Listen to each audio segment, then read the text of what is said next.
Clay വെറുതെ ഇരിക്കുന്നത് കണ്ടിട്ട് സഹിക്കാൻ പറ്റുന്നില്ല. എനിക്ക് യൂസ്ഫുൾ ആയി എന്തെങ്കിലും ക്രാഫ്റ്റ് ചെയ്യാന്ന് വിചാരിച്ചു. അങ്ങനെ കയ്യിലുണ്ടായ ക്ലേ എടുത്ത് കുഴച്ച് നന്നായിട്ടൊന്ന് ഉരുട്ടിയെടുത്തു. എന്നിട്ട് ദാ വീഡിയോയിൽ കാണുന്ന പോലെ ഈ ഒരു ഷേപ്പിലേക്ക് ആക്കിയെടുത്തു. കണ്ടിട്ടൊരു പുഴുവിനെ പോലെയില്ലേ? പിന്നെ ചെറിയൊരു ക്ലേ എടുത്ത് ദാ ഈ ഒരു ഷേപ്പിലും ആക്കിയെടുത്തു. രണ്ടാമത് ഉണ്ടാക്കിയ ഷേപ്പ് ആദ്യം ഉണ്ടാക്കിയതിന്റെ മുകളിലായിട്ട് ഇതുപോലെ ഒന്ന് വെച്ചു കൊടുത്തു. ഇനി പ്രധാനപ്പെട്ട ഭാഗത്തിലേക്ക് കടക്കാം.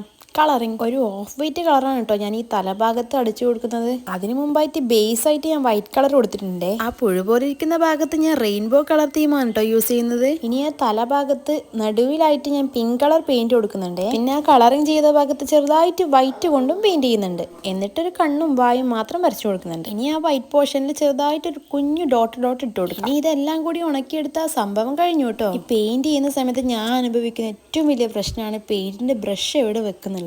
ഇങ്ങനെ ഒരു പെയിന്റ് ബ്രഷ് ഹോൾഡർ ഉണ്ടെങ്കിൽ നല്ലതല്ലേ? വീഡിയോ ഇഷ്ടമായ ലൈക്കും കമന്റും സബ്സ്ക്രൈബും ഒന്നും മറക്കല്ലേ.